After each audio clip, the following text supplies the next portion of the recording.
is Clayton James, and this is my story. Growing up, I was young, black, queer, and sensitive in a world that told me that these things and parts of myself were wrong.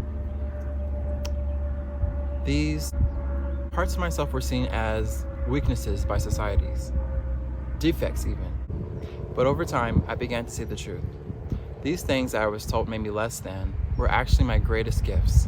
My sensitivity was like a radar, allowing me to hone in on the strengths of those throughout history who were also persecuted for their race, gender, beliefs, or for who they chose to love. Their quiet inner resilience and willingness to do what was right and stand up for others in the face of oppression spoke to a part of myself deep within. They did so not out of a desire for power or for personal greed, but because they felt in their heart it was what was right, to lead with love in the face of resistance. Through them, I began to understand something deeper. Love, compassion, and the willingness to do what was right are actually our greatest strengths and what we need collectively to heal our wounds in our society. Now, of course, knowing that and living it are two different things. Life gave me my share of hard teachers, bullies, narcissists, and even jealous family members and friends. These relationships were not just random. They were karmic relationships, connections where others project their own insecurities, pain, and shadows onto you. It took many years, but eventually I began to realize that the purpose of these relationships was spiritual growth, to realize that these negative projections were not mine to carry. And while all of this darkness and wounding was painful, it blessed me with the opportunity to discover my truth and stand in it, to choose self-worth over fear of rejection. Many times in the spiritual community, it is often said that if Earth is a school, it is certainly one of hard knocks. And while that may be true, all of the negativity, the darkness, the hardships, is a part of the journey. We grow not only in ease and comfort and light, but we also grow through challenges and darkness as well. So here it is. The reason why I became a life coach is because I learned how to transform my wounds into wisdom, to heal my inner pain, and bring blessings and success into my life. And now I want to help others do the same. Because when we all heal and move forward, we move the world forward as well. Today, life coaching might seem like a trendy New Age topic, but in actuality, it's an ancient form of community building found across the world and throughout the ages. Shamans, medicine men and women, as well as spiritual guides, these were the original life coaches.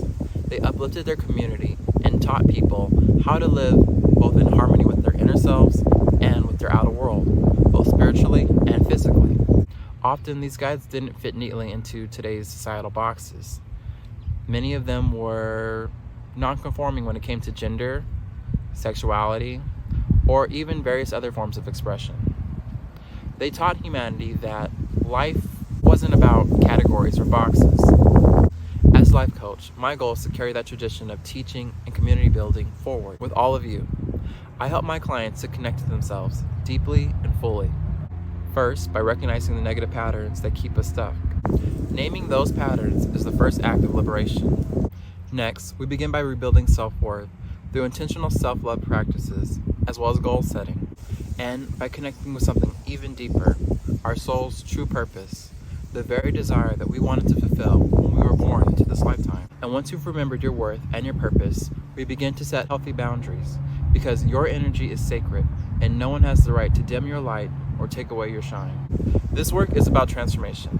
It's about reclaiming who you truly are and choosing every single day to live from that place, boldly, lovingly, and unapologetically you. If any part of this message spoke to you, if you felt the weight of being held back by old patterns, being misunderstood, or just being unsure of yourself, know this: you do not have to walk that path alone. My one-on-one coaching classes are open August 18th, and I'm holding space for those who are truly ready to shift, grow, and reclaim their power. Spots are limited because this work is deep and personal. If you feel the call, don't hesitate. Sign up for your chance today to begin your self-transformation and self-love journey. See you all there. Bye-bye. Thank you so much for watching.